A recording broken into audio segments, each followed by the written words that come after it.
Par spīti tam, ka Sorosa Tauris mums joprojām stāsta, ka globālisti neko sliktu neplāno, viss ir sazvērestība un tāda pasaules pārvalde nemaz neeksistē, mēs turpināsim iepazīties ar šīs neesošās elites plāniem, padarīt mūs nabadzīgus un atņemt visas tiesības kaut ko lemt un darīt pašiem.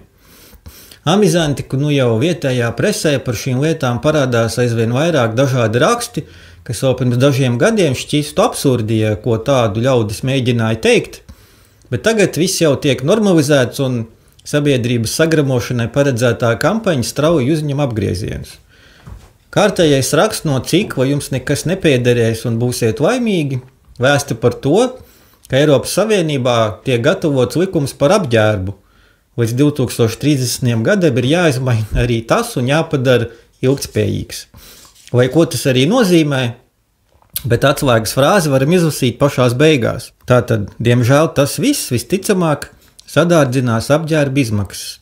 Tā kā ātrās modes zīmola pārdevēja pelna ar savu apgrozījumu, pēc direktīvas stāšanās spēkā drēbes, kas kļūs dārgākas, vairs netiks pirktas tādos apjomos kā līdz šim. Protams, nevis diemžēl un visticamāk, bet pilnīgi noteikti, un tāds arī ir plāns, padarīt visas līdz šim ierastās sadzīves lietas tik dārgas un nepieejamas, ka tās vai nu vienkārši vairs nevar nopirkt, vai arī var izīrēt no globālistiem.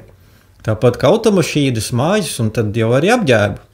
Loģiski, ka šis ir viens no kārtējiem un daudzajiem soļiem privāta īpašuma likvidācijā, un, lai saprastu to, kā tas īsti izskatās, iepazīsimies ar vēl vienu plānu. Daudz esam runājuši par Pasaules ekonomisko fórumu, kas daudz šo anticilvēcisko ideju autors ir, bet viņi nav vienīgie, kas tādas publicē.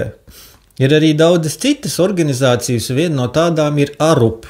Viņi sevi dēvē par ilgtspējīgas ekspertiem un konsultantiem, un šis grupējums jau no 19. gadā nāca klajā ar ļoti interesantu ziņojumu par to, kādam jābūt cilvēka parastā patēriņam pilsētā pie 1,5 grāda klimata sasilšanas.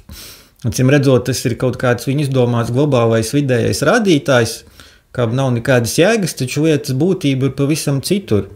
Te piedalās arī jau aplūkotās C40, jau pilsētu vadītāju kolektīvs, kas vēlas ieviest arī 15 minūšu pilsētas. Šis ziņojums faktiski ir cilvēkiem paredzētais, jeb atļautais patēriņa daudzums, ko drīkstēs lietot. Agrāk to sauc par normu. Skaidrs, ka viss te grozās ap to pašu nelaimīgo CO2 un izmešiem, un reiz arī aprakstīts visas sfēras, kurās nepieciešams mūs drastiski ierobežot. Ēdiens, avio lidojumi, personiskais transports, mājas elektronika un, protams, apģērbs. Interesanti, kas un kā ir veids šos aprēķinus, bet 20. lapusē ir skaidri uzzīmēta tabula ar procentiem, par cik mums būšot jāsamazina savs patēriņš. Apģērba sadaļa te ir pati pirmā, un varam izlasīt, ka saskaņā ar šo plānu līdz 30. gadam mums jāsamazina jauna apģērba iegāde par 39%, bet līdz 50. gadam jau par 66%.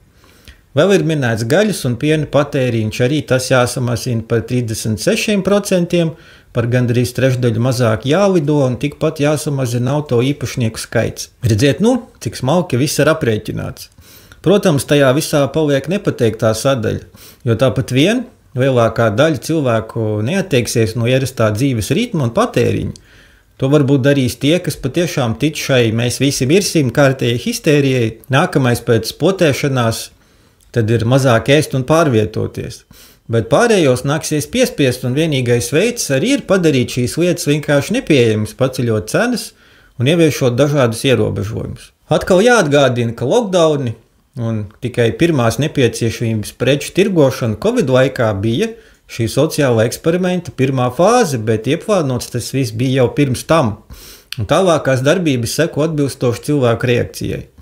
Ja cilvēki rātni klausīs, sēdēs lockdownos zem kontroles, nebraukās apkārt, mazāk ēdīs, neģērbsies un nemazgāsies, tad planēta varbūt tiks glābta. Tāda savā būtībā ar šīs afēras ideja, un tajā ir tikpat maz loģikas, patiesības un zinātnes, kā bija ar briesmīgo vīrusu. Šo pašu triku izmantoja jau senie priesteri, kad pēc viņa teiktā nest upuri izbeidza saules aptumsumu. Bet šodien tas viss ir viena un tā paša procesa divas fāzes, un tas ir nekas cits kā kapitālisma demontāža un atgriešanās pie feodālisma. Izēja ir tikai viena - decentralizācija un vēlreiz decentralizācija, pilnībā ignorējot viņu piedāvājumus un izvairoties no viņu pakalpojumiem, cik vien tas ir iespējams.